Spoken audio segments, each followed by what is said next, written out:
Hamilton Radio, My Sports Radio. Deals. And Bonds hits one high. It's a dig. It is the all-time home run list. Trainer right next to me is saying it. You may hear him. Down goes Frazier. Down goes Frazier. Down goes Frazier. Going to be fielded by Lorenzo Neal at the 25. Pitches it back to Wycheck. He throws it across the field to Dyson. He's got something. He's got something. 50. He's got it. 40. He's got it. 20. 10. He's got it. End zone. Touchdown. Right. There are no flags on the field. It's a miracle. Sports Radio. It's the greatest sports talk show host in the business. The dynamic duo. Your host, John Intel and Daniel Mercado. What's going on, everybody? Welcome. It's another beautiful Wednesday here, April 7th, my first Wednesday in the new month. We are turning a corner with this weather. It's beautiful. You're listening here on HamiltonRadio.net, simulcast on Facebook, Channel 2, of course. And this is your boy, John Intel from My Sports Radio, missing my my other half here, man. Daniel Mercado is a little under the weather, so wish him a very speedy recovery, bud. Love you. Would have been fabulous to have you here for this monumental show, because strong chance I'm gonna have a meltdown here. There's a very, very strong chance I'm gonna have a meltdown here. I'm gonna try and keep it together. Normally, you're the one that keeps me together, so it could be a little tough, could be a rocky road here, but it's all good. Terry Muller, what's going on? We are going to go around the world of baseball first. A ton going on with baseball. Mets, Yankees, injuries, up-and-coming new youthful players. The NL East is flipped upside down. There was teams winless that we thought would have more wins than teams that were undefeated. It is a crazy start to the season. But I have to start with the Mets. First and foremost, I have to start with the Mets. My Mets, obviously, everyone knows I'm a big Mets fan. Coming into the year this year, a lot of positive momentum for the Mets. A ton of positive momentum. Best pitcher in baseball. New owner. Lindor signs right before opening day. $341 million. Signs on the dotted line. Hopefully Pete Alonso picks up where he left off from his rookie year. Not the short year, even though the last 10 games he was on fire. Hopefully he picks up from his first year. But, in typical Mets fashion, we find a way to destroy any bit of hope that a Mets fan can have. Let's ride down memory lane here. I want everyone to picture it, okay? April 5th, 2021. Opening day. Mets. Phillies. Phillies are somehow undefeated because the Braves couldn't get out of their own way. Okay? DeGrom is on the mound. Sounds like a pitch-perfect day for any Mets fan. DeGrom is pitching a gem. We're winning 2-0. Everything's looking good, right? But I noticed something. Dom Smith. Oh, Daniel Mercado's in the building. What's going on, DM? What up, kid? Vince Messmer. I'm going to get into the Phils in a second. I want you to picture it. Keep picturing this with me, okay? Here we are, April 5th. DeGrom's pitching a gem. Guys are looking pretty good. Lindor's looking a little rusty, a little anxious at the plate. But it's okay. Sixth inning goes by, 77 pitches. Next inning, DeGrom's out. Is he injured? No, he's not injured. Did they have some sort of agreement? No, no agreement. Was there a matchup that they didn't like coming up in the 7th? No, there's no matchup. He's the best pitcher in baseball. How is he the best pitcher in baseball? Okay. In the last 77 starts, how about a 2.07 ERA? So when I say the best pitcher in baseball, I say best pitcher in baseball. And by the way, if he had started pitching 8 years earlier, he'd have been the greatest pitcher of all time, keeping up this pace. Prove me wrong. But it's okay. No problem. 7th inning, 77 pitches. And what happens?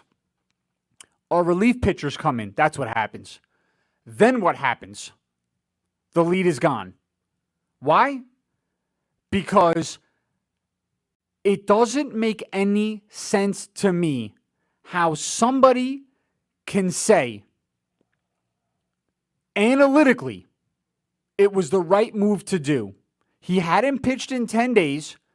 There was no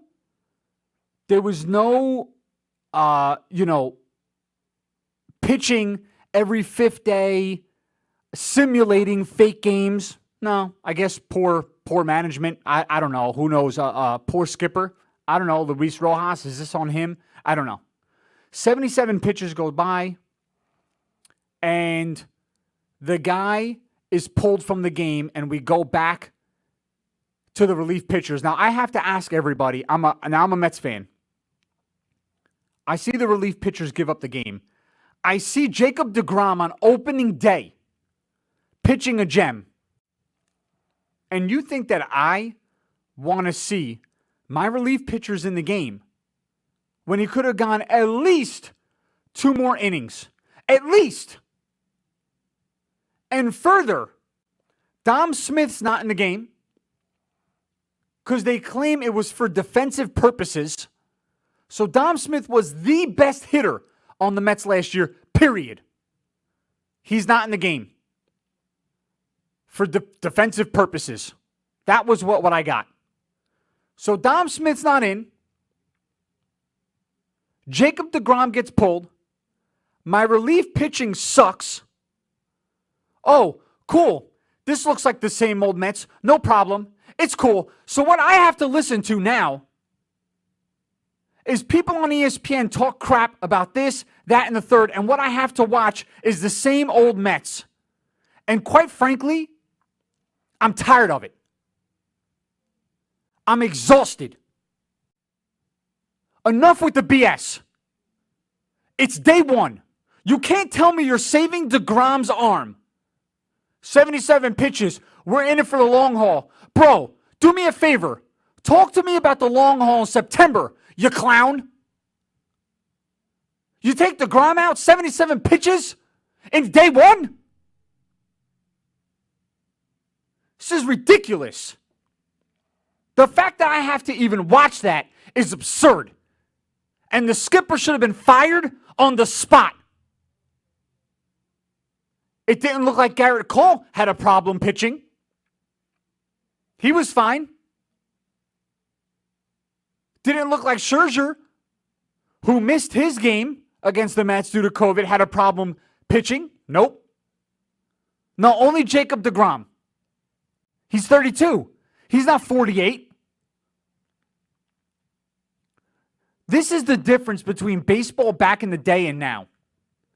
Analytics, this whole specialty relief pitcher 7th inning, 8th inning, 9th inning is trash. It is trash. It's hot garbage. Bro, pitchers back in the day used to pitch 140 pitches a game. No injuries. 0 injuries. Now a pitcher pitches 6 innings a game and he's got Tommy John surgery. So opening day of the Mets, it's exactly what a Mets fan wants to see. The best pitcher in baseball. Throwing a gem. Hitting 102 miles an hour on the radar gun. Averaging 99 miles an hour for the game. throwing filth. And 77 pitchers were taking him out because you're worried about the playoffs. There is a 0% chance as a Mets fan, 0, that I can even understand or get on the same level as the way the Mets are thinking. It doesn't make any sense to me. And I'm going to tell you right now, I'm going to think twice if I'm buying tickets to go to a game that DeGrom is pitching. And I have to possibly worry about the Mets pulling DeGrom out of the game because of a pitch count. Do you know how pissed I would be if I showed up at that game and DeGrom got pulled? Literally, game 1, you could hear the Let's Go Mets chants. You can hear it in Philly. With all the rowdy ruckus fans, you can hear it. The fans wanted it.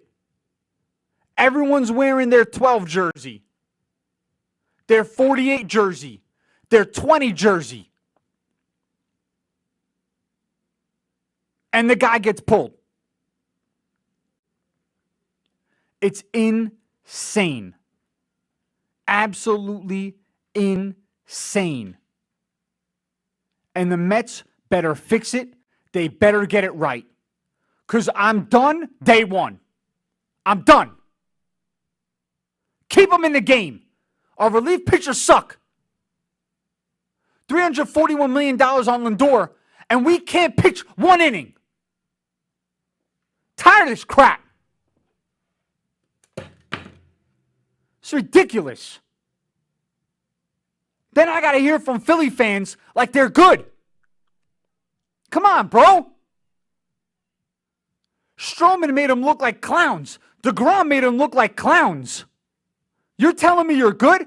You can't hold our pitching staff's jockstrap, and you're good? Philly fans, you can't handle the truth, I'll tell you that. Because you ain't as good as you think you are. Our starting pitchers dominate. Dominate your starting pitchers. Dominate. And it's not even close. Your best guy is on the mound tonight. You better hold your breath and hope he gets a win. Hope. Because there's a 0% chance outside of Nola I trust anybody else. This is ridiculous. Day 1, they're pulling this guy out. But I'll segue that into the rest of the NL East. Washington Nationals. Juan Soto hits a game winner yesterday. Washington Nationals crushed us. I was hoping to really go against these guys opening day. I wanted all the smoke with Scherzer. I wanted Juan Soto. I wanted Rendon. I wanted these guys. I just wanted. I feel like the Nationals are a serious contender in the division, obviously. So for me, I felt like it's all in, right? You have to beat this team. Trey Turner's looking great. Victor Robles, this might finally be the year where everyone can say this is what we've been waiting for. Juan Soto, Starlin Castro, Josh Bell, Yan Gomes. It's a team, bro. Max Scherzer, Steven Strasburg, John Lester, Patrick Corbin. It's a team. Carter Kaboom. It's a team. I wanted all the smoke. We didn't get it. 5 guys on COVID, fine. So the Mets play the Phillies. It's cool. The Nationals beat the Braves yesterday. The Braves came back today. The Braves, however, were swept by the Phillies, and they pitched pretty well. Their hitting is starting to wake up, and it could be bad news for everybody. Acuna goes deep.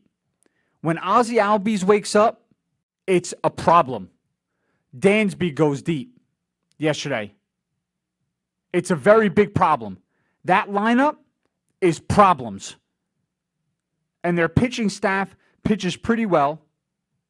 It's not the best. They have the same woes the Mets do.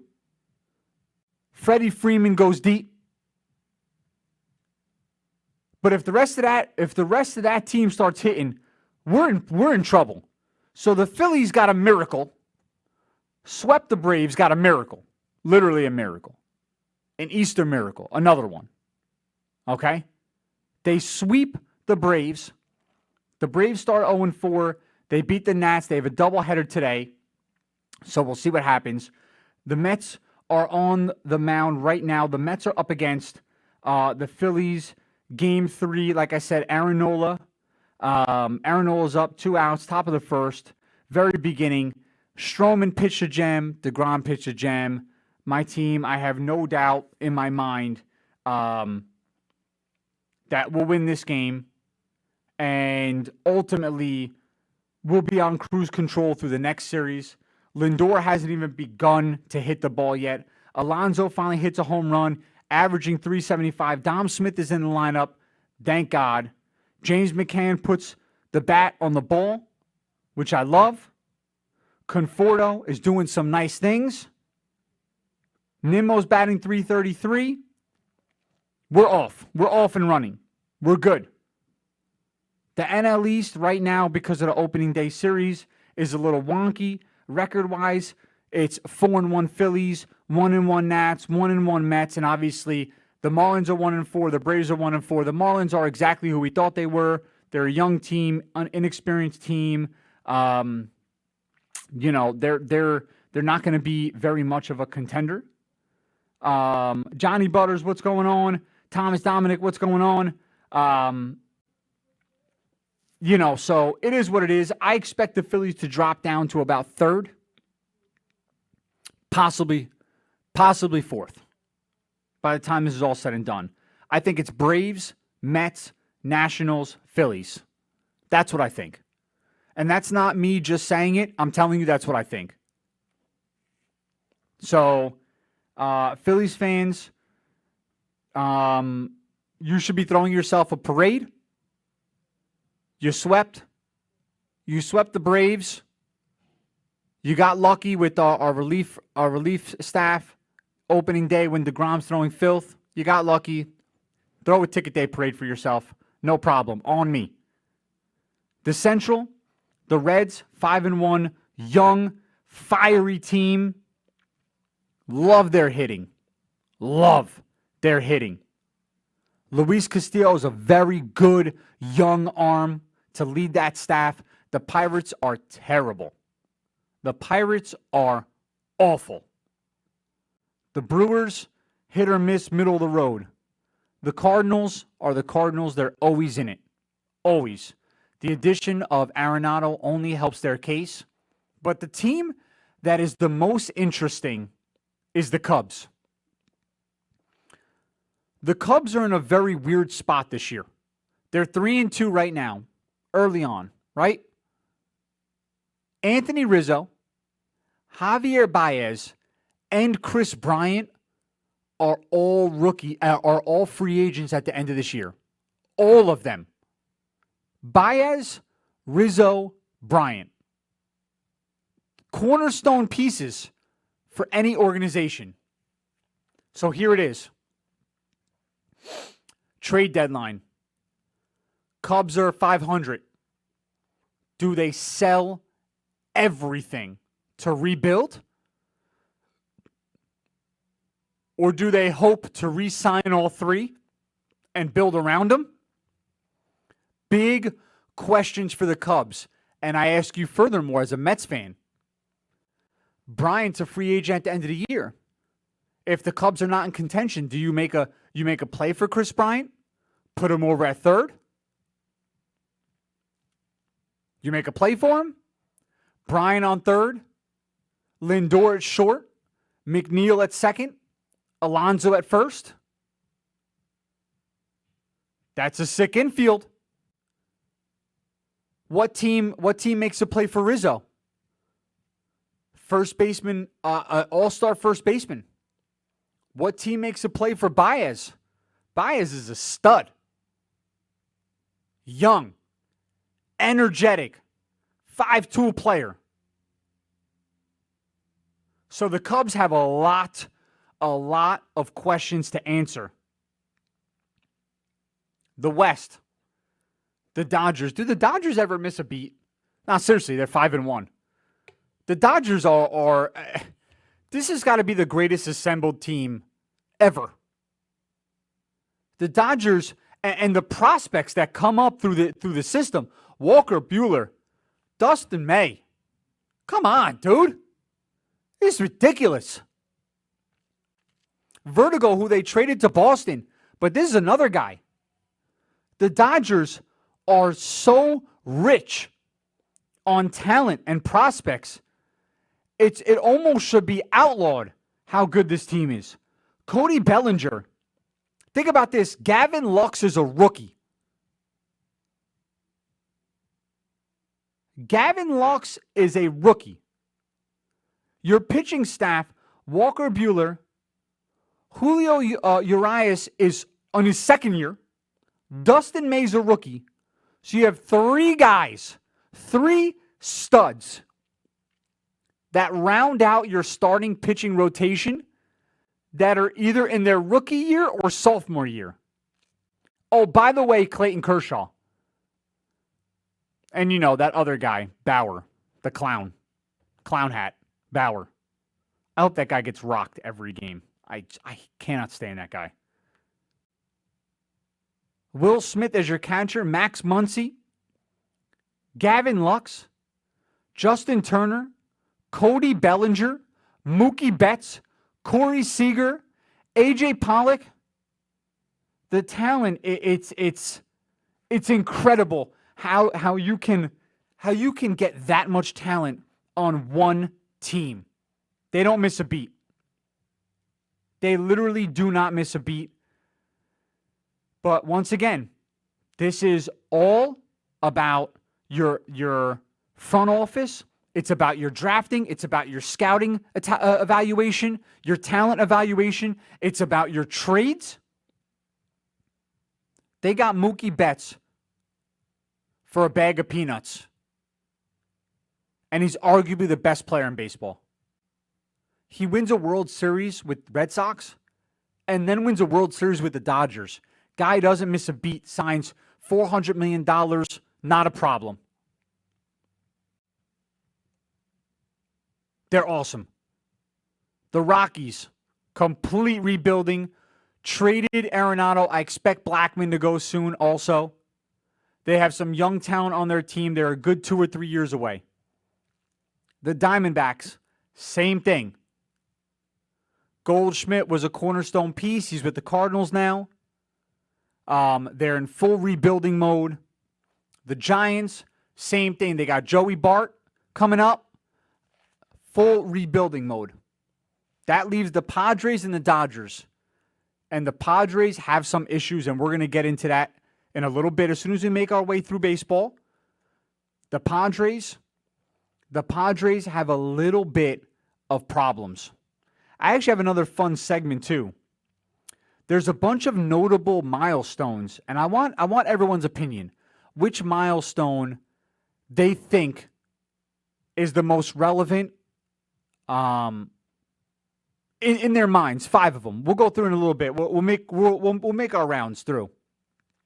Let's jump over to the American League.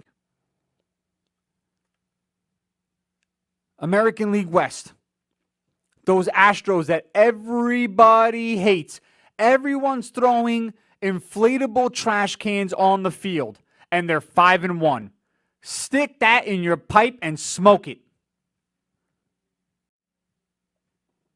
Springer, they let Springer go. Guess what? Springer's out with a hamstring injury. Do they miss him? Nope. You want to know why? Great front office. Great talent evaluations. Jose Altuve. Bregman is batting out of his mind. Arguably the best third baseman in all of baseball. Carlos Correa, soon to be free agent Carlos Correa. Michael Brantley, a little long in the tooth, but is still great with the stick. Kyle Tucker, sophomore, awesome. Yordan Alvarez, rookie, stud. Yuli Gurriel, junior year, stud. More talent evaluation. Odorizzi signs. Last minute, off season. Nice little addition for them. McCullers is starting to come into his own. He's got good stuff. Zach Greinke's there. Urquiddy's there. A nice little bullpen. Not bad. That team is on the up and coming. Robel Garcia, rookie. Diaz, young. Once again, common theme. Common theme. Evaluation. Right? Talent evaluation. Who's behind him? Athletics, 0-6. Dumpster fire. A lot of young talent coming up. Nothing right now. I'm waiting for Liriano to step up big. He's got a ton of potential. He's got to step up. Seth Brown, he'll come around. Sean Murphy, he'll come around. Too young. This is not your Tim Hudson days, guys and girls. Lincecum, Hudson, and who was the other monster? They had one other guy who was sick. Mariners, 2-3, once again. Young and up and coming. Kyle Lewis, rookie of the year last year, is going to be great. Young. They have some nice pieces in place. Wait to be seen. The Texas Rangers, all hitting, no pitching. All hitting, no pitching. They've allowed 38 runs in 5 games. That blows for anybody keeping track. And then we get to the enigma of baseball. The Angels. Why? They got the best player in baseball. Update, Phillies are up 1-0. Bottom first, 1 out. Why are they the enigma of baseball? It's easy. Best player, hands down, Mike Trout, right? The Mickey Mantle of our time. They sign Anthony Rendon, stud.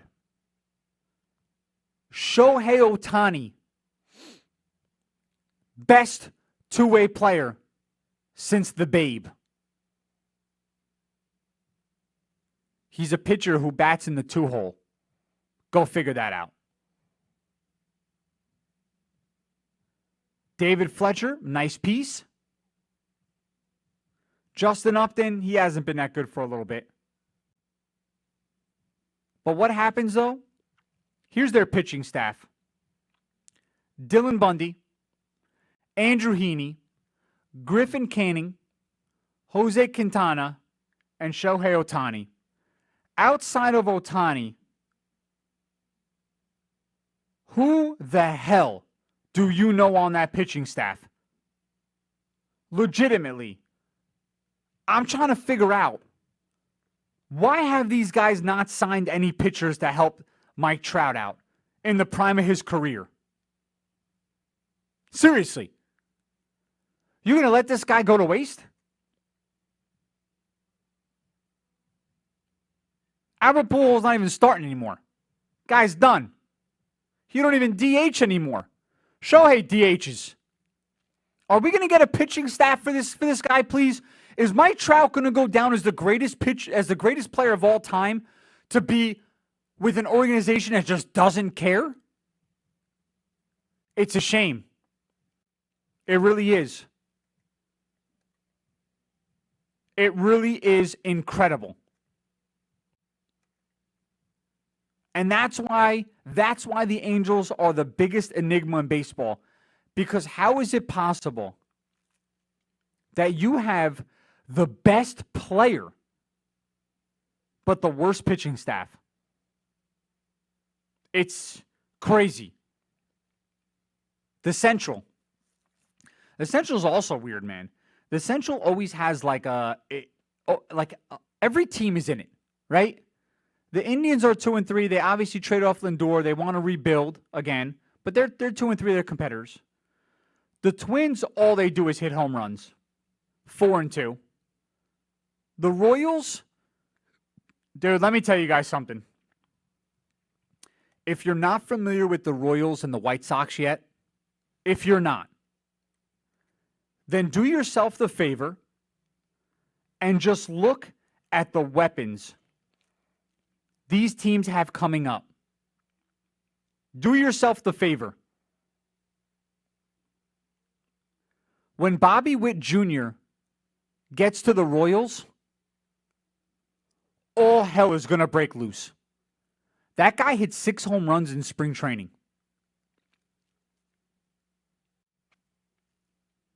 6. He is going to be a problem. A big problem. And I'm happy for him. Carlos Santana's a nice first baseman. Merrifield's done some nice thing. Hunter Dozier's got some good potential. Can Benintendi resurrect his career? We'll see. They're going to be a problem. I want you guys to look into the White Sox. The White Sox, in 1 year, will have the greatest batting lineup, period. Bet on it right now. Jose Abreu, Yoan Moncada, Tim Anderson. You don't know him? Look him up. Luis Robert hit his first major league home run yesterday, rookie year. Look him up. Eloy Jimenez. If you don't know, now you know. Look him up. Yerman Mercedes. Look him up.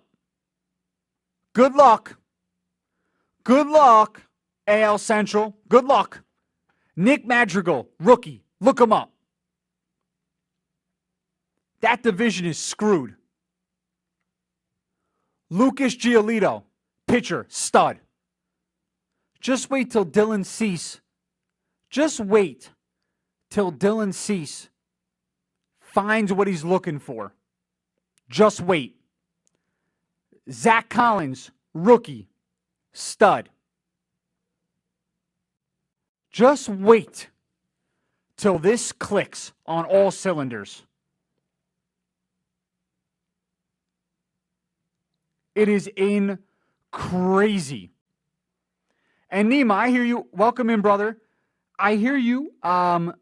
So Nima was talking about being bogged down because of his contract, Pujols' contract. I would agree with you normally, but you have to understand. First of all, Disney owns that team. You and I both know there's no such thing as a salary cap in baseball, right? And there's no salary cap on Disney. There's no way.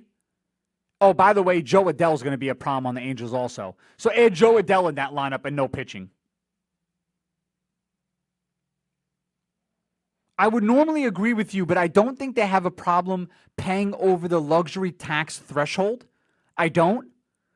I think teams like the Yankees that were perennial luxury tax payers got tired of it and sort of said, okay, we can maybe play with the analytics a little bit, right?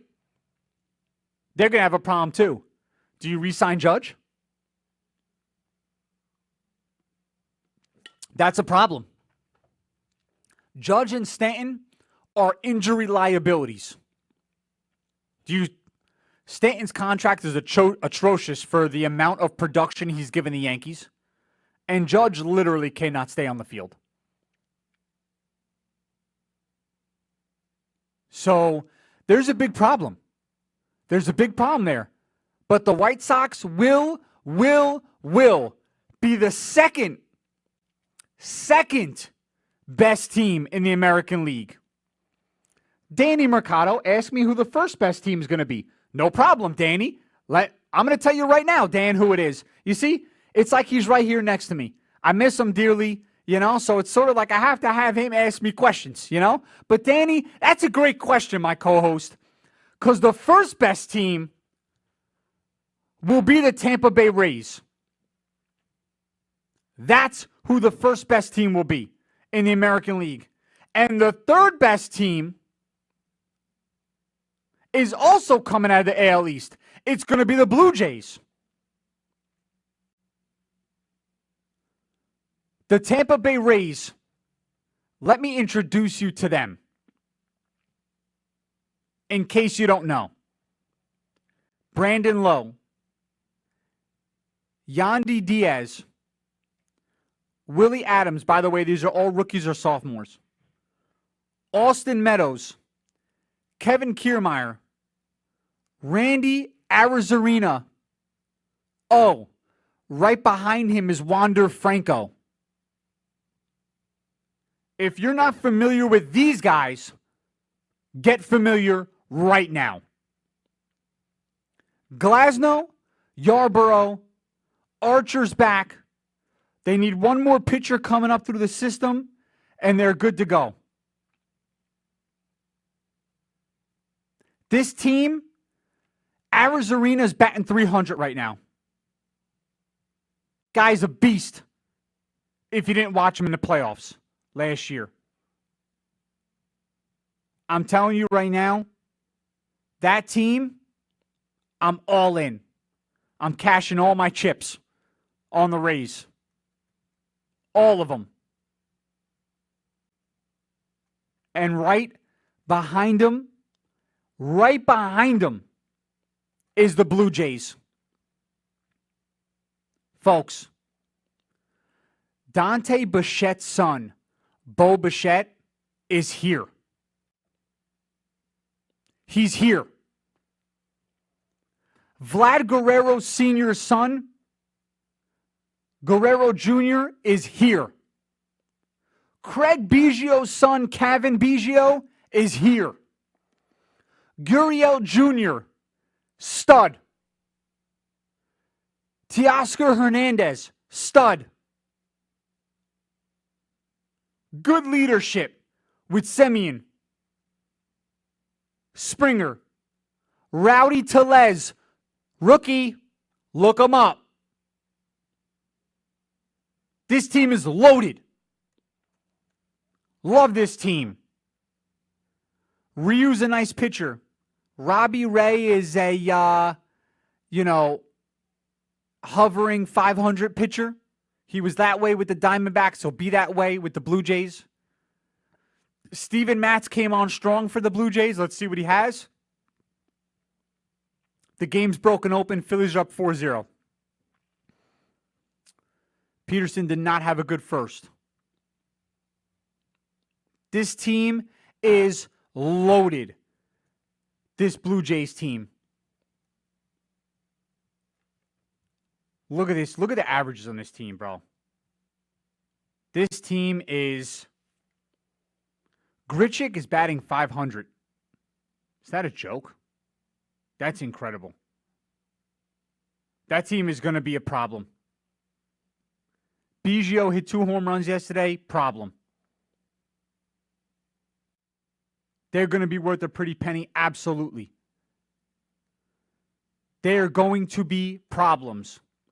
So when I tell you they're going to be problems, they're going to. And I'm going to give you a sleeper team. The Baltimore Orioles. I'm going to give you a sleeper. The Orioles. In 3 years. 3 years. Trey Mancini. Love him. Love his story. Love him. Austin Hayes. Cedric Mullins. Rookie. Mountcastle. Rookie. And they got another guy coming up through the system. I'll look up his name. I got to think about his name. He'll come up this year. I don't know if he's going to play enough games.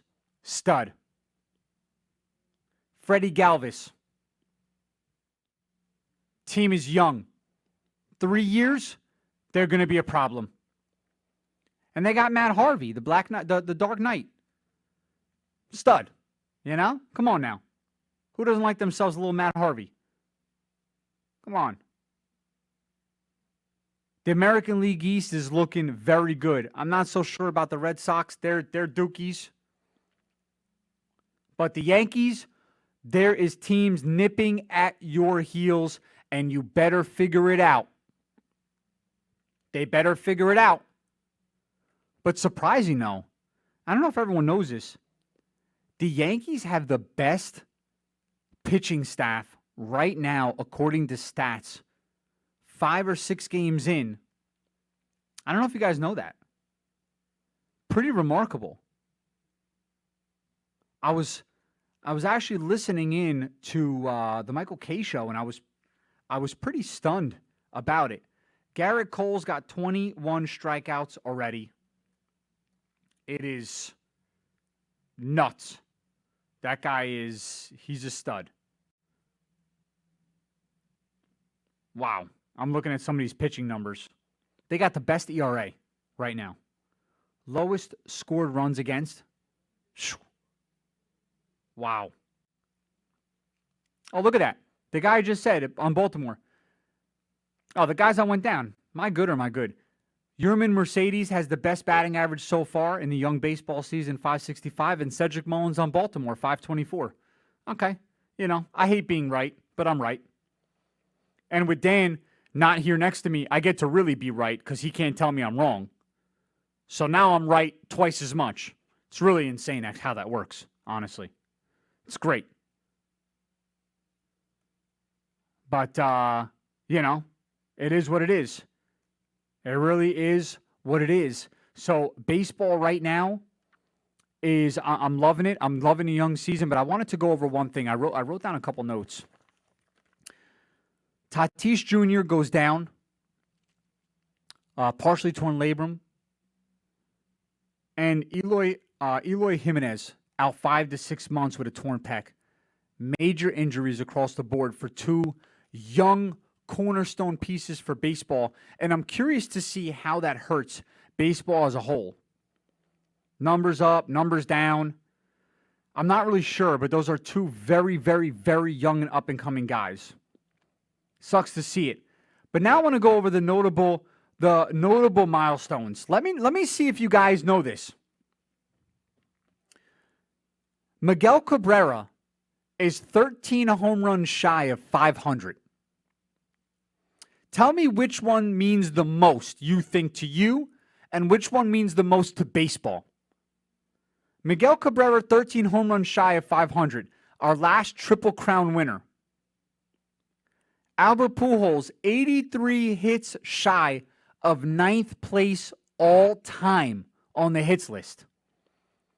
Max Scherzer, 216 strikeouts away from 3,000. John Lester, 7 wins shy of 200.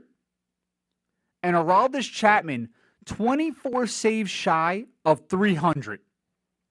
Out of those 5, which milestone you think means the most? And what do you think means the most to baseball?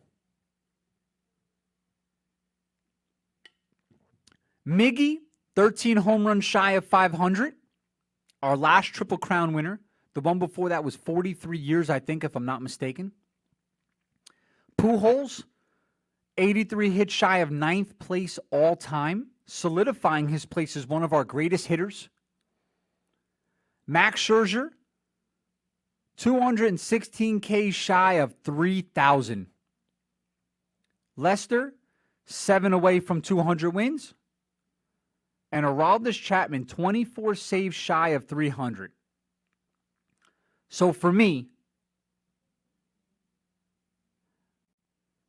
I'd have to go with Scherzer. I'd have to go with Scherzer for 2 reasons. The DeGrom factor, right? The BS we live of the 6-inning pitcher now. It's very impressive. Very, very impressive to have 3,000 strikeouts without pitching an enormous amount of innings like they used to be able to. Also, pitchers are unique. Remember, in order to be this dominant, you have to almost be the best at your craft all the time against any and all teams. Because it's not as if Scherzer could go against the Yankees and only strike out one guy and then go against the Marlins and strike out 15. He's got to average 7, 8, 9 strikeouts against all teams in order to get to 3,000, right? So it's a big deal.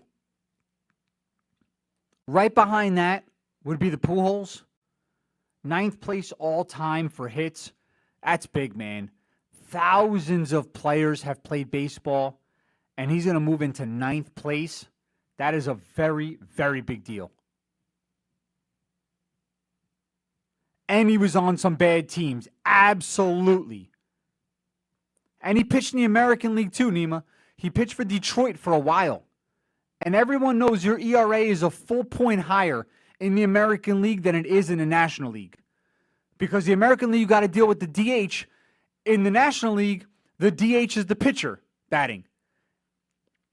In the American League, it's the DH, which is the best hitter in the lineup. Then behind that is Miguel Cabrera, 13 home runs shy of 500. He's a Hall of Famer, man. He's one of the best first basemen I've ever seen in my lifetime.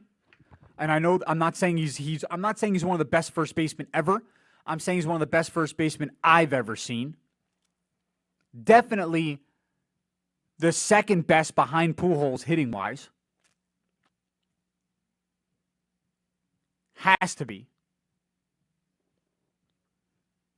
The Lester reaching 200 wins, okay.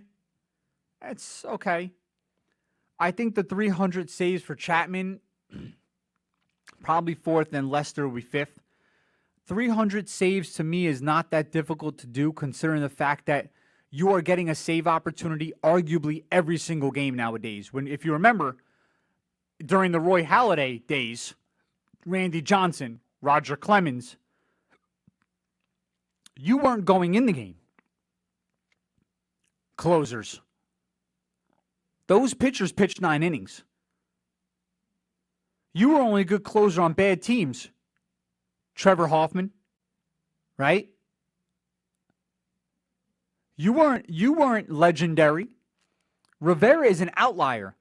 And Rivera, they let Rivera be Rivera knowing they didn't need their pitchers to go the full inning. The Yankees never have a good pitching staff.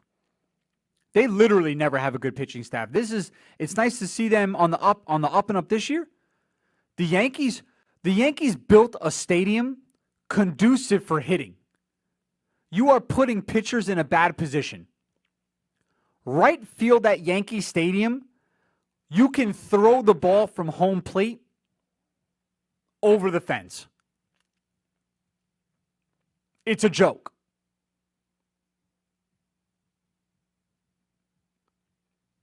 So I honestly feel outside of that, now the game is much more conducive to high save totals. Easily, in my opinion. And Nima made another great point. Said Lester played on great teams, a lot of wins with Boston and the Cubs with the offenses they had. Absolutely. Absolutely. Definitely favorable to him. Not to knock him. He still has to get the job done too, right? But definitely. So for me, Scherzer is 1. Pujols is 2. Cabrera's 3. Chapman's 4. Lester's 5. Definitely. And those are some of the notable milestones that are popping up this year. I thought they were pretty cool when I saw them. I was like, you know what? I definitely got to share this with the guys. Pretty cool stuff. Not bad. at all. And now that we're through that, I have to go to the NFL.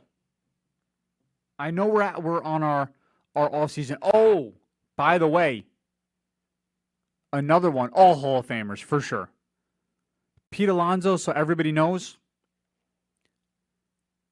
the fastest, the fewest plate appearances in 2 years to hit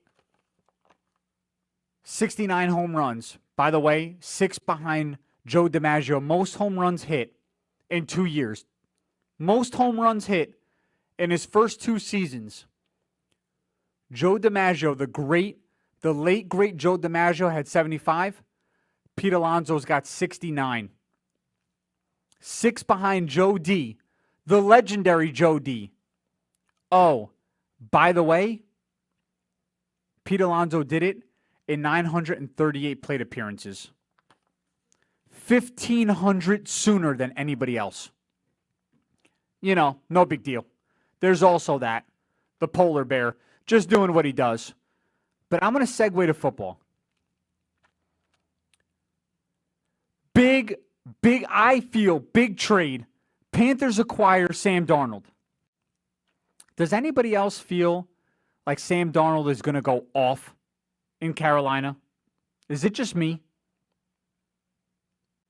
Christian McCaffrey, Robbie Anderson, DJ Moore, a couple nice offensive linemen.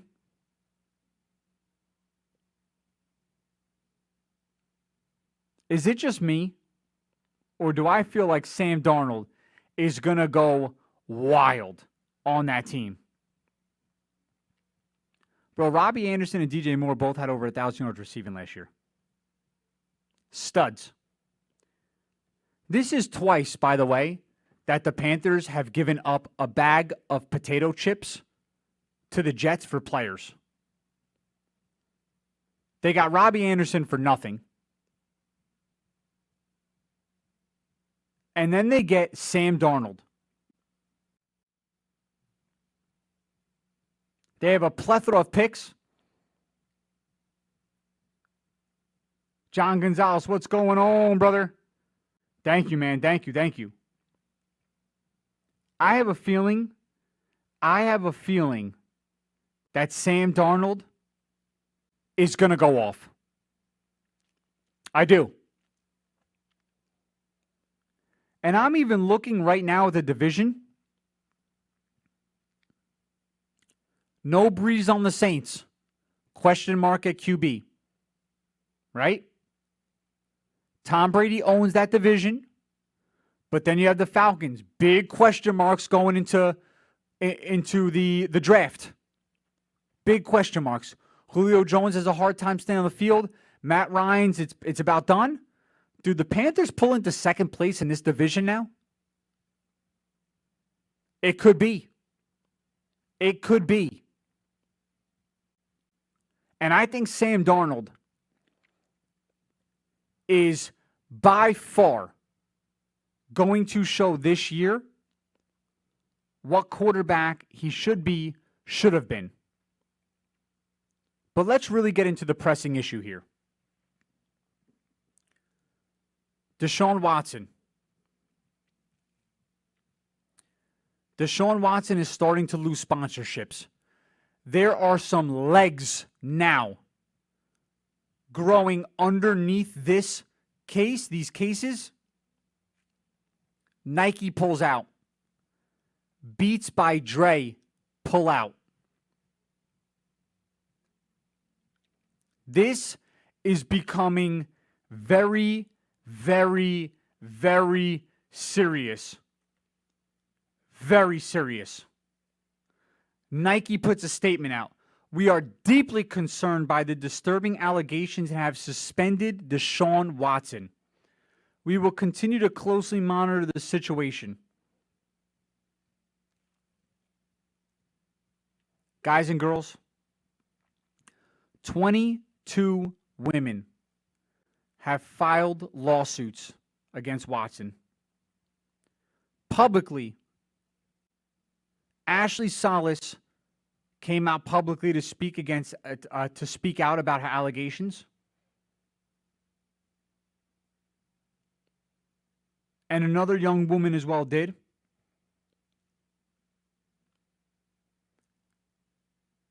Guys and girls, this could be the beginning of the end for somebody who had a very, very promising career. If these are true, Deshaun is done. Absolutely done. You don't come back from this. You don't come back from this. Literally, you just do not come back from this.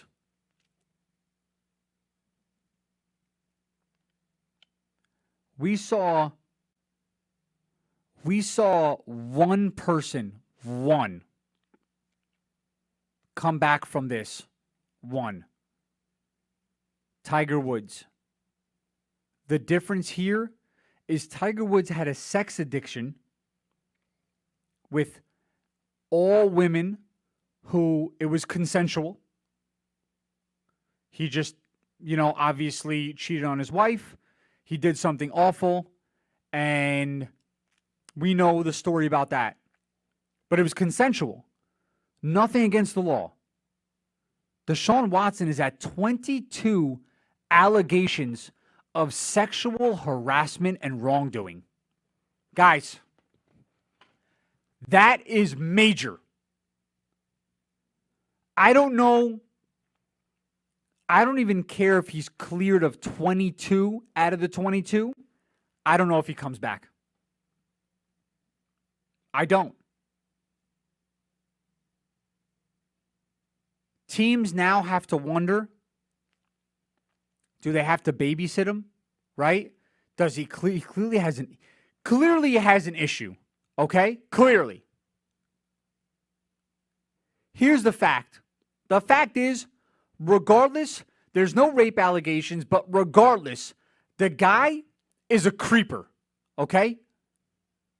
He's making young women uncomfortable when they are giving him massages. So you are a creeper, my man, okay?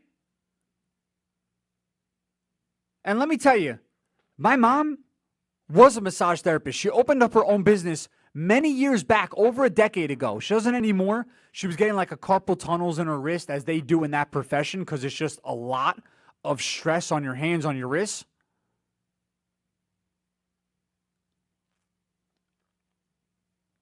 But if there's a story where my mom ever said there was a guy at her studio, she owned her own studio, it was private, made her feel uncomfortable to that point. A woman said that he, when she would lift the sheets or whatever, he would purposely turn his body so obviously his private parts would touch her. He would pay extra money for fellatio. Like, guys, this is a disgusting behavior. There's no in the middle. Now, there has been many of people who have been wrongly accused. Yes. And then there's due process. Bro, 22 is a stretch. 22 is a stretch. That's a stretch.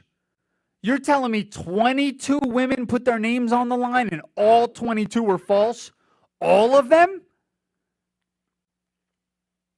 If you can find 22 people that hate you that much,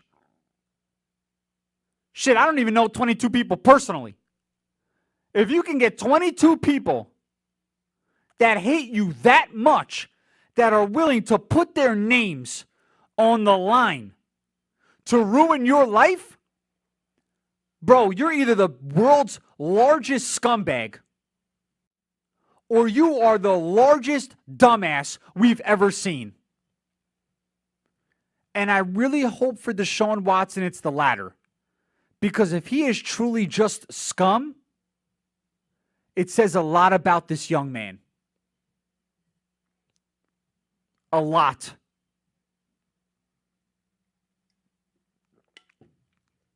Terrible character.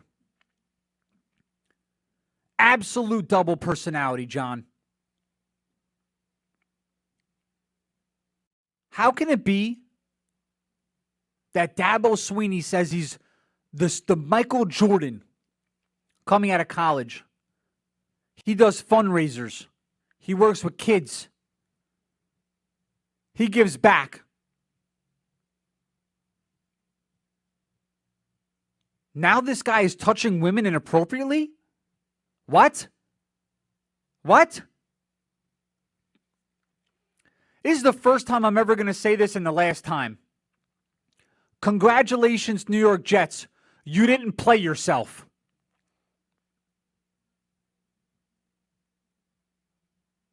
The first time ever. Because the Jets were on the verge of giving up their future for potentially what they hoped would become their future in Watson. Congratulations, New York Jets, for once in your lifetime of being a franchise. You didn't mess it up. Who would have thought we'd say that? And by the way, congratulations, Texans. You played yourself. Because you wanted beyond the King's ransom.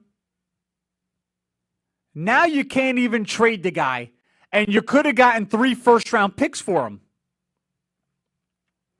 As the Texans continue down the path of absolute self-destruction. I tell everybody this. Even in my line of business, even when it comes to my sports memorabilia business, okay? When someone acquires a helmet, and the helmet is worth $900, let's say, right? You acquired it through MSR, you got it for $25, $50. The helmet is only worth what one person will pay for it, okay? And what that means is if someone else is willing to trade you something that you love for your personal collection, but your greed denies you of that satisfaction, meaning you want too much for that one helmet, you will always lose 100% of the time. And this is exactly what the Texans have done. They give Deshaun Watson his money.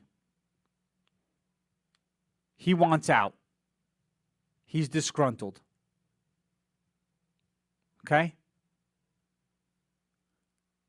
The Texans say no, they play hardball. They field offers.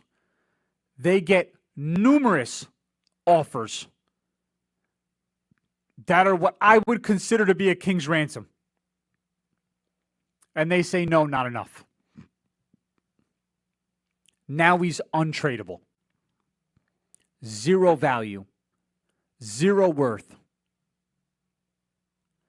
Now the Texans are left with no future and no present. Congrats, Texans. You played yourself. It's incredible how some organizations continue the same patterns over and over again. It's incredible. And that's why you got to give kudos to the Jets, because this is the first time the Jets didn't step on their own tail. So good for the Jets. And that is a big, big story coming. That's the big story coming out of the NFL. A lot of storylines going into the draft this year to look for. Which direction do the Chicago Bears go in? Do they make one more push for Russell Wilson? Do they? Interesting. Do they draft a QB? Do they go in with the quarterbacks they have on staff? Do the Broncos keep Locke? Sutton comes back healthy, mixed with Kamler and Judy. Melvin Gordon. Is Justin Herbert the real deal? Will Patrick Mahomes' foot be healthy in time? And will we see a third time in a row with the Chiefs in the Super Bowl? Are they still the team to beat? Jacksonville, Urban Meyer, making big moves, going to sign Trevor Lawrence. Is he the deal? Robinson is a phenomenal running back. Young wide receivers, DJ Chark. Lot of talent on that team. Lot. Defensively, they're building up. The Ravens. Does Lamar Jackson finally go to the playoffs and do something? Joe Burrow. Is he going to come back and be the Joe Burrow we saw? Or is he going to take a step back after injury? The Browns, major progress by the Cleveland Browns. Major. And I don't know if anyone has seen Odell Beckham's workout, his workout videos. That guy's scary, bro. If he comes back full strength, the Browns are going to be a problem. The Steelers. Big Ben. It's almost that time, Big Ben, to hang him up. And I don't mean hang him up in the bathroom at a bar on a college campus. Okay, I know that's what's going through your mind, Big Ben. All right? Let's keep it clean, Ben. I mean hang him up in the closet. It's almost time to hang him up, big guy. Juju comes back. He's got his TikToks locked and loaded. They're young. They need their linebackers back. They need Bush back bad. The AFC East. The loaded AFC East now. Why do I say loaded? The Bills. Allen is the truth. Stephon Diggs. Beast. The Dolphins might have the best head coach in all of football. Brian Flores is, love that guy. Tua time. They're going to draft the wide receiver to help them. They have multiple picks, 2 in the first round. They're going to draft a wide receiver. Tua is going to be great. The Patriots. Has anyone seen what Bill Belichick's been doing this offseason? Just out of curiosity. Has anyone seen the amount of reckless spending Bill Belichick is doing while getting Hightower, Chung, and the McCourties back? You know, no big deal. The Patriots, problem. That's a great division. Carson Wentz, Colts, problem. Gonna be a problem. The Colts were a really good team with Phillip Rivers. They're going to be twice as good with Carson Wentz. I know it. Tennessee Titans are going to just barrel you into the ground. Derrick Henry. AFC's looking great. Other storylines in the NFC. When do the Packers move on from Aaron Rodgers? When is it Jordan Love time? When? Stafford's gone. Jared Goff is in. Minnesota. Cook, Cousins, Thielen. Jefferson. Can that defense get right? NFC South. We talked about it before. Sam Darnold. Situation's great. Moore, Anderson, CMC, Darnold. Filthy. Tom Brady. How you doing? How you doing? No, nothing else further needed. He already booked his trip for an 8th Disney World for next year. The Saints. Who's stepping up? Taysom Hill? Winston. Where do the Falcons go? Matt Ryan. Julio Jones. The NFC West. The loaded NFC West. The Cardinals got better in the offseason. Add J.J. Watt. No problem. The Rams got better. Matt Stafford. That team's going to be problems. 49ers. Which direction do they go in? Jimmy G's not going to be there, is he? They got to get a quarterback, I would think, right? Jimmy G, they do not believe in this guy. So which direction do the 49ers go in? They're going to win either way. Nick Bosa's going to come back. Mostert's back. Kittle will be healthy. That team's problems. The Seahawks. Are the Seahawks the Seahawks? Russell Wilson doing his thing? Or is he going to get sacked every other play?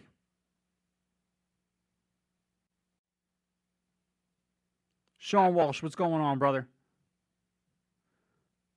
A lot of reports. Jimmy G, possibly, yes. To the Patriots, could be in a trade. Mac Jones, I heard number 3 also to the Niners. I did hear that, but I also heard that they're very high on Justin Fields because he does off-season work with the 49ers organization.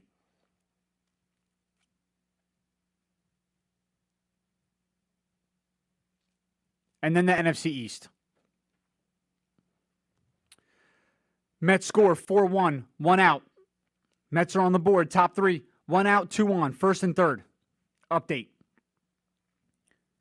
NFC East. The Eagles got worse. The Redskins got better. The Giants got better. Big moves by the G-men. Big. They went all offense this offseason. They went all offense. The G-men got better. It is now Daniel Jones' time to step up. But how about the Cowboys? How about my Dallas Cowboys? Did they get better or did they get worse? Dak Prescott comes back, signs the largest 4-year contract ever in NFL history. $160 million guaranteed. Is Dak Prescott the real answer? We're missing 4 offensive linemen. 4. Zeke Elliott can't hold on to the ball. We had the second worst run defense statistically in the history of the NFL. The history. Not last year. Ever. Or as the great Chris Jericho would say, ever.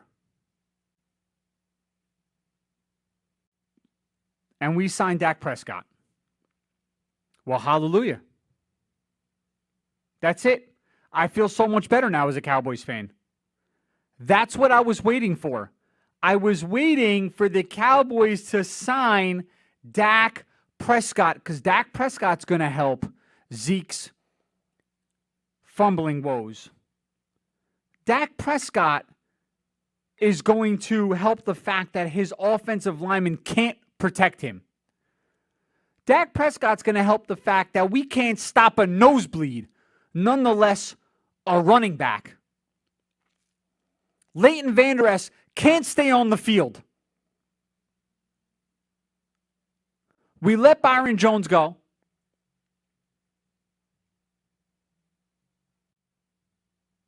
DeMarcus Lawrence is not the same D end. And this is where we go. This is where we go. Dak Prescott, $160 million.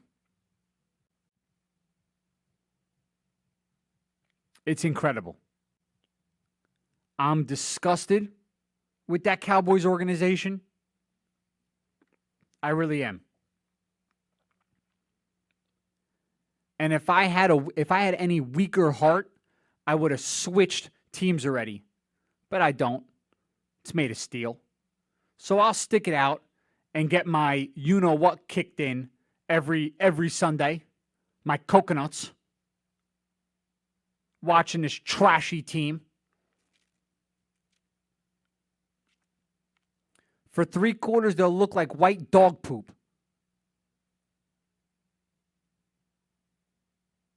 That Will Ferrell's about to lick up.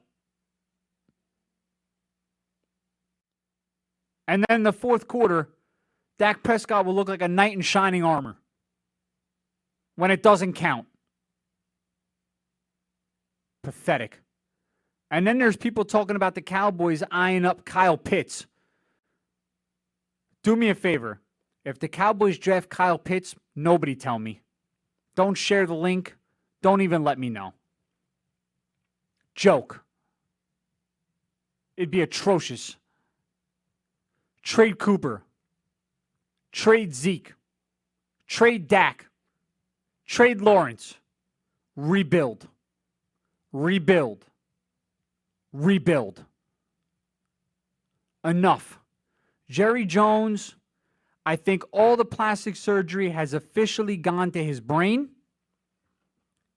and he's shot. And by the way, Jerry Jones is 140 years old. Look it up.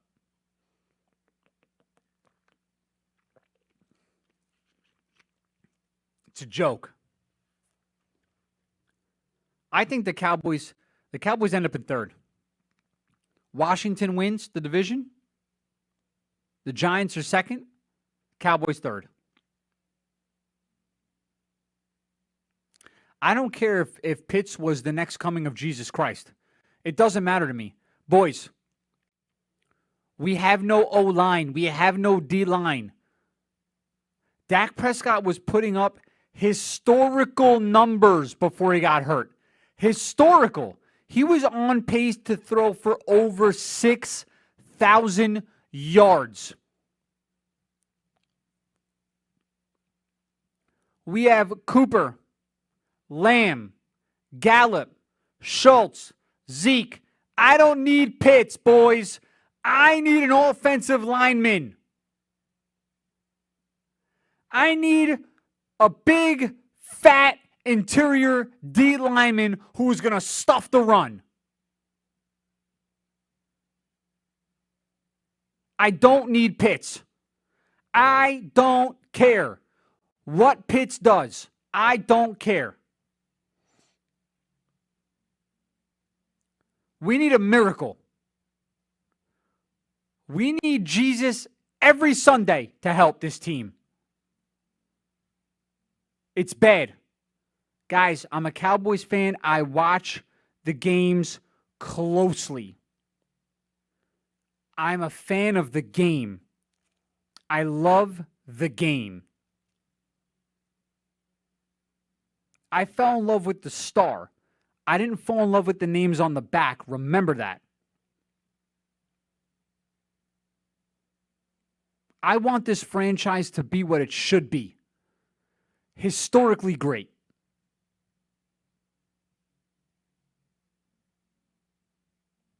And we're historically pathetic right now.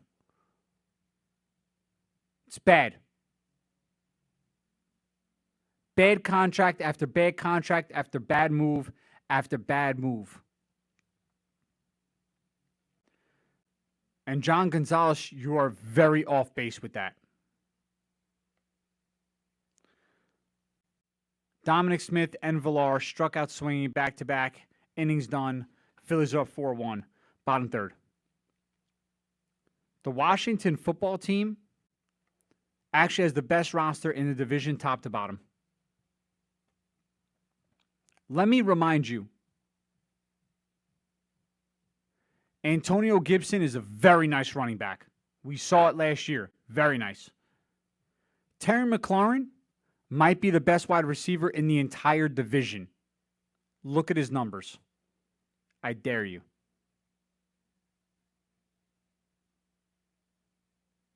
And Fitzmagic, baby. Come on, bro. Fitzmagic is in the building. Let's talk about that D-line. Chase, bro, they run a 4-3. Think about the four names on the D-line I'm about to read you. They run a 4-3. Young, Chase Young, Jonathan Allen, Darren Payne, Montez Sweat. Give me the weak link. I'll wait. Landon Collins at free safety, at strong safety. Kendall Fuller. William Jackson III. That team is on it, bro. They're on it. Best team in the division. Ryan Fitzmagic.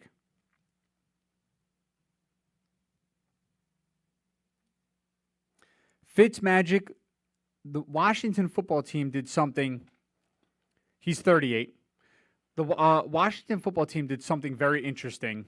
They put an article out. And they simply wrote, "We now have our gunslinger." You want to know why they didn't say they have their future quarterback? You want to know why they didn't say they have the QB, whatever? They understand who he is. They just want him to throw the ball around. They didn't score last year, guys. Fitzpatrick puts up points. He makes mistakes, but he puts up points. Fitzmagic will score points with that team. Hands down. No ifs, ands, or buts about it.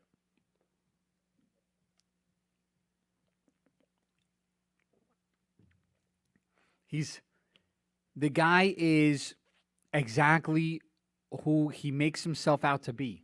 He just has fun. Fitzmagic puts up 20 points a game. It's a wrap. 23 points a game. It's a wrap. That D ain't giving anything else up, bro. Nothing. And they're going to get better. They're going to draft more talent. I'm telling you guys, you're sleeping on Washington. That team's going 10-6 this year. Cowboys will finish 7-9. Giants will finish 9-7, 8-8, 9-7. The Eagles will finish 4-12. Jalen Hurts is definitely not the truth. I don't care what anybody says, what anybody thinks. No shot. 10-7. Sorry. Yeah, they added the extra game. I forgot. The extra game. Yep. So the Cowboys will finish. The great Cowboys will finish 7-10. Terrific.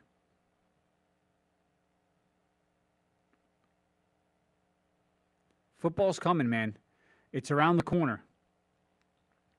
NBA. Has the NBA ever been more unwatchable? Seriously, can someone tell me a time when the NBA's been more unwatchable?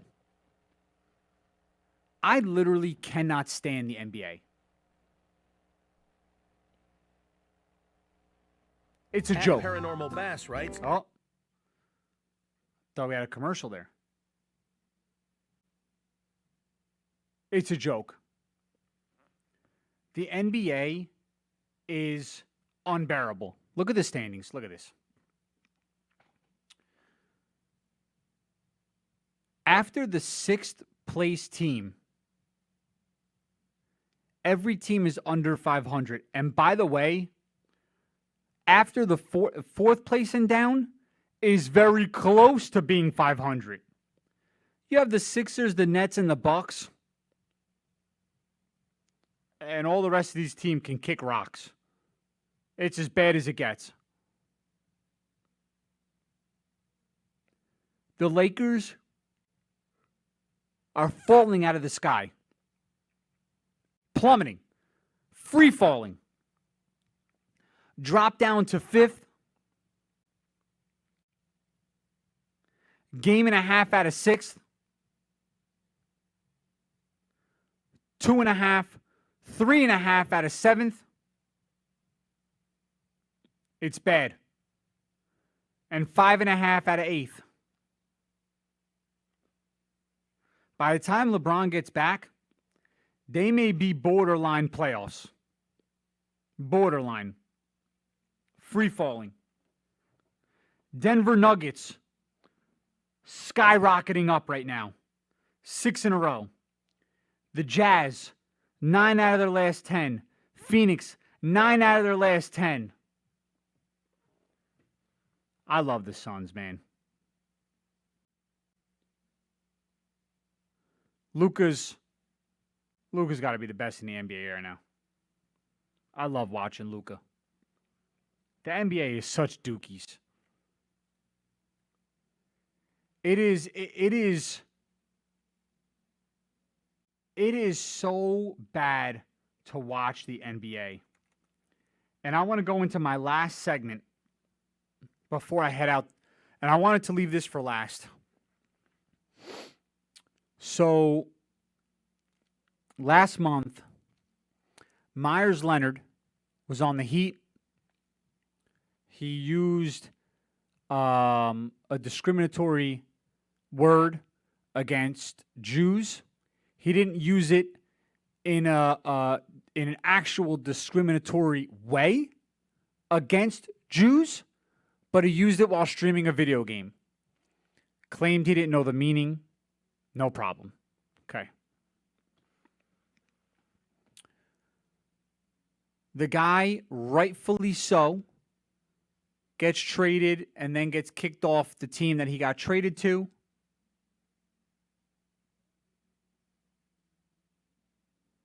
And Kevin Durant.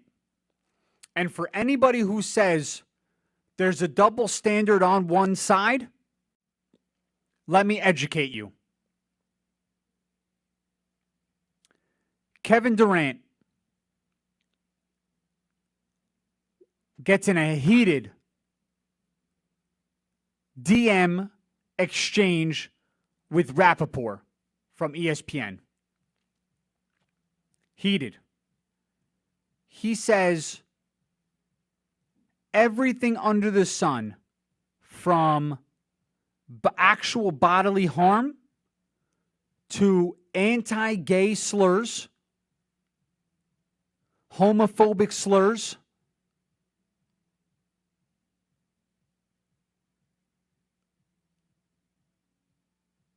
and Durant gets a $50,000 fine. Gotcha.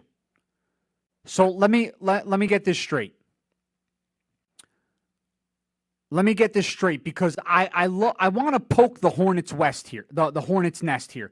I'm going to poke the Hornets' nest, and I don't give two Fs what anyone has to think about it. Because you know who I am. So figure it out. The white guy, the vanilla guy, says a word, loses his job. The black guy goes off. No problem.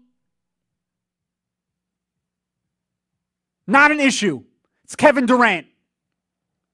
He apologizes somebody saw his words. Oh, okay. No problem.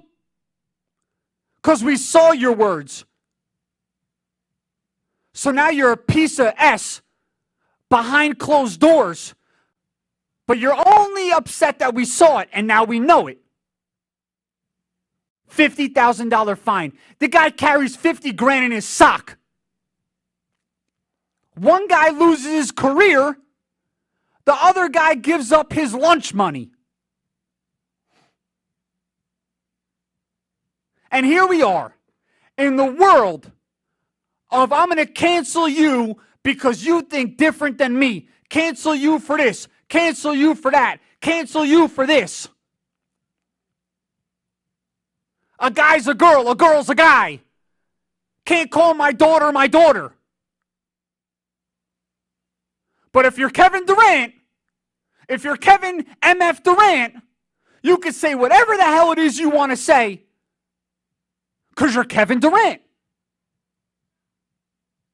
No problem. That's cool.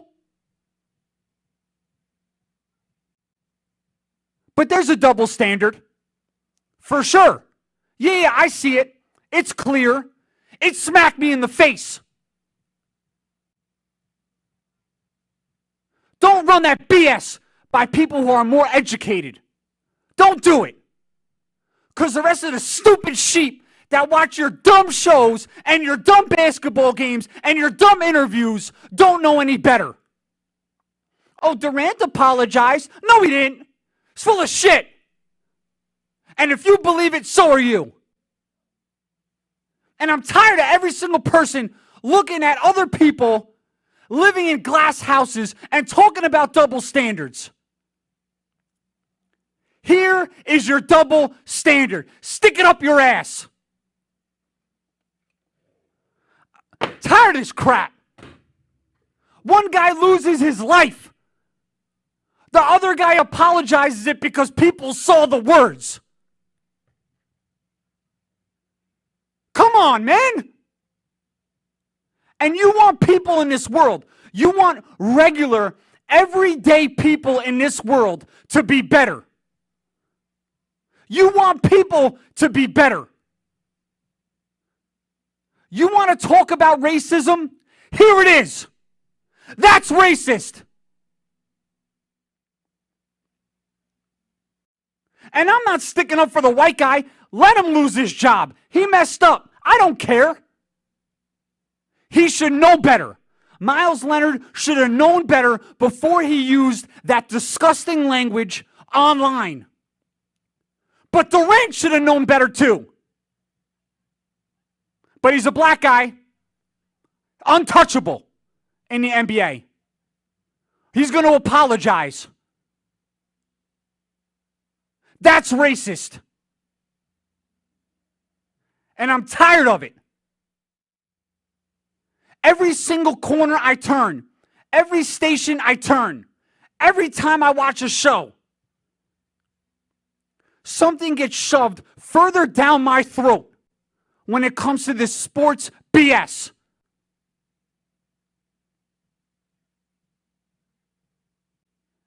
And I got news for you, Durant. I got news, bro. You may be able to trick other people in this world because there's kids out there that look at Durant and they want to be Durant. They'll never be Durant because you're 0.0006% of the population. And you may be able to fool them, bro, but you can't fool me. You're scum. And it's BS. And I have sat up here in my private life, in my professional life, and I'm a beacon of consistency. I have preached about LeBron James being the GOAT because of how much he has helped his community off the court. Thousands of African American children that did not have any privilege or any opportunity LeBron James gave opportunities to. But you know what you don't hear?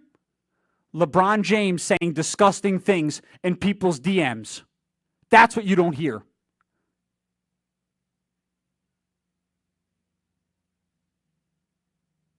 So while I watch All of these athletes that make millions of dollars, and 70% of them in the NFL are African American.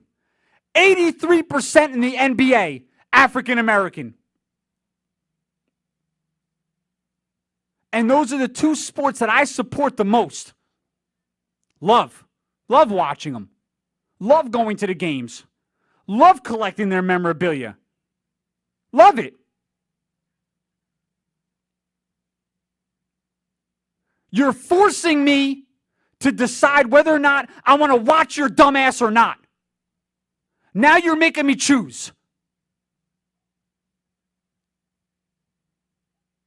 And it's absurd that it got to this point. Because when I turn on the television, what I see is a young man who busted his ass when he was little, through Pop Warner, through high school, through college, to get that rare opportunity to take care of his mom, his family, black, white, green, orange, red. I don't care. I don't support you for your skin. I support you because of what you have done in your life to get there. So don't make it something it's not. Do not make it something it's not. And you have pulled on too many heartstrings, too many damn times, and enough is enough. And people need to call this jackass out for the crap that he pulls. So I'll tell you right now, bro, Kevin Durant, you can get the hell out of here and take the horse you rode in on with you. Because I'm tired of it. I'm so tired of every single thing that doesn't need to be made a racial issue turned into a racial issue only when it's convenient. Only. But Kevin Durant is out here calling people homophobic names, threatening people's lives, and he gets fined his lunch money. Come on, bro. Suspend him. Do something. Something that makes me want to go back and pay tickets for an NBA game. $600 tickets to get in Madison Square Garden. You got to stick a Q-tip up my freaking nose. I got to get tested. I got to carry around a passport. I got to look like an effing zebra to get to a game. Pay $600 to watch you? Okay, bro. Yep, I'll be there. On my way to hell. Screw you, bro. I'm tired, dude. I'm exhausted. And I want it to be fair on all sides. I don't care what you look like. You can look like a freaking Ewok. I don't care. I don't care. If you're wrong, you're wrong. And he was wrong. But I'm racist.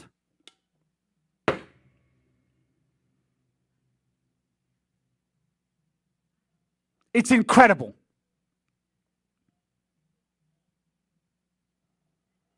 This whole cancel culture, this whole thing going on right now, it's a disease. It's a virus.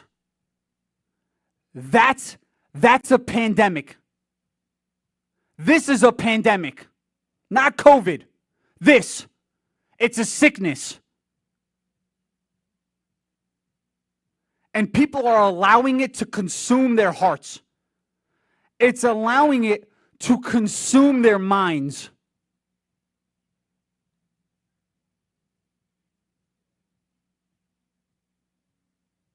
There's zero consistency right now. Zero.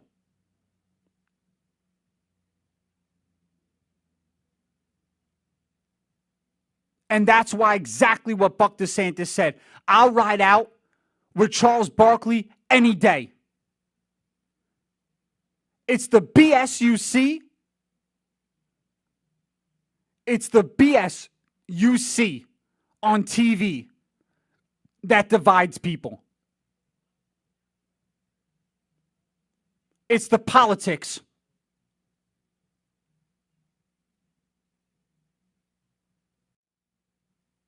It's the agendas. It's not people, bro. Other people help fuel this. Every time you do this, you fuel it. Every time you enable a Kevin Durant, you fuel it. The NBA did the right thing. They got rid of Leonard. Even though I don't think you should get rid of him, I think you should teach him. I think he was ignorant. I think you should teach him. I think when someone does a first offense and he's very young like Leonard was, I think you teach him. You educate him. And then if he's a repeat offender, you get rid of him. Kevin Durant is a top 3 NBA player. Miles Leonard is a nobody.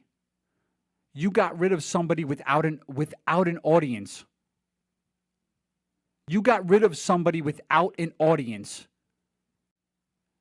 And the one time you have an opportunity to do this right, you get it wrong. Charles Barkley's daughter just got married to a white Jew. Said it was the best wedding he'd ever been to. Amazing time, amazing family. You want to know why Charles Barkley feels the way he does? Because he looks at the man. He looked in his eyes at the man who's taking care of his little girl.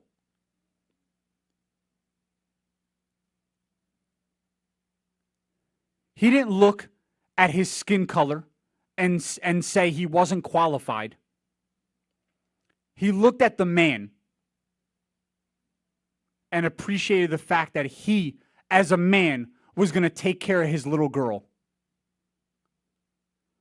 When my daughter gets down that road,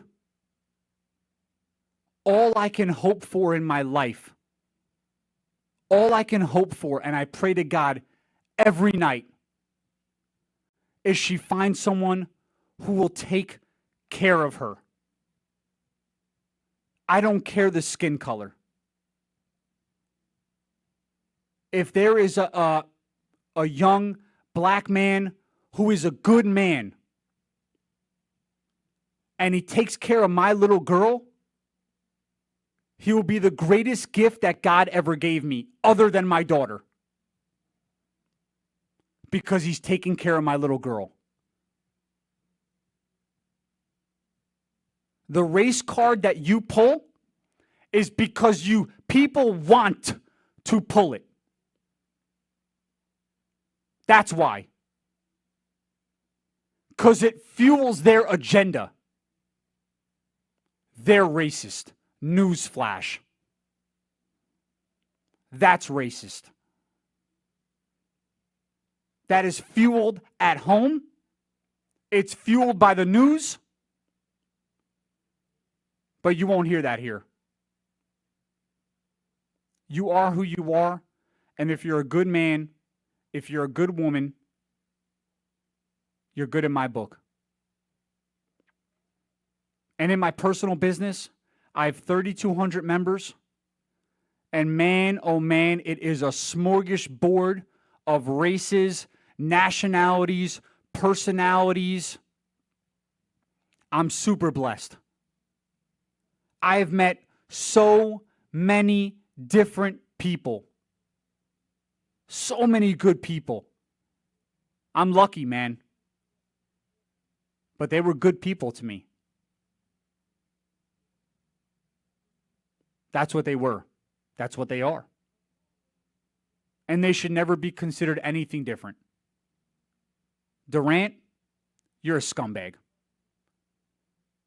You know that. I know that. We know that. You live with that.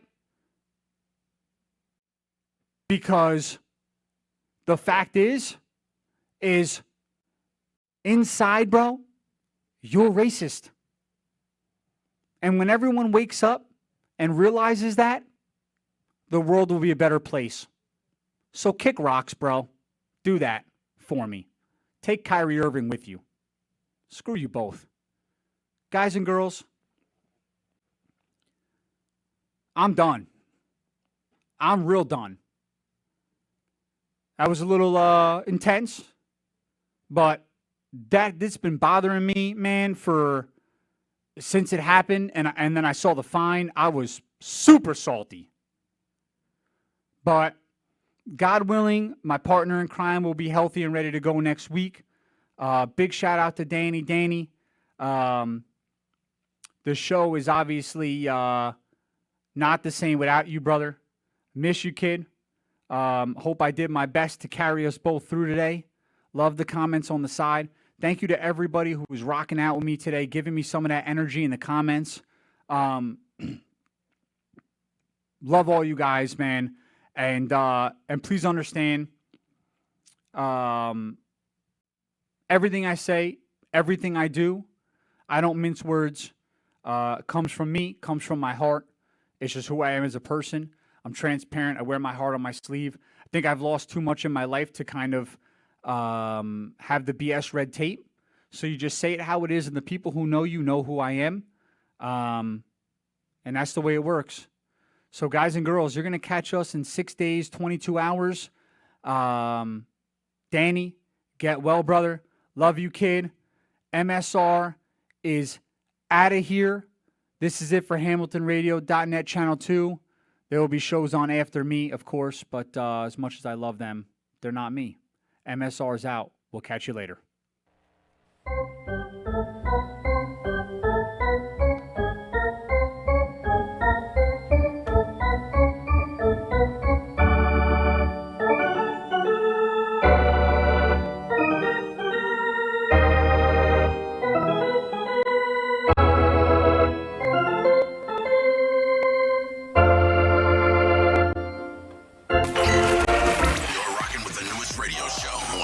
Radio, My Sports Radio. Deals. And Bonds hits right high. It's a dig. It is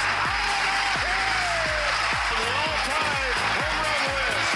Trainer right next to me is saying it. You may hear him. Down goes Frazier. Down goes Frazier. Down goes Frazier. Going to be fielded by Lorenzo Neal at the 25. Pitches it back to Wycheck. He throws it across the field to Dyson. He's got something. He's got something. 50. He's got it. 40. He's got it. 20. 10. He's got it. End zone. Touchdown. Right. There are no flags on the field. It's a miracle. Sports Radio. It's the greatest sports talk show host in the business. The dynamic duo. Your host, John and Tell and Daniel Marcato.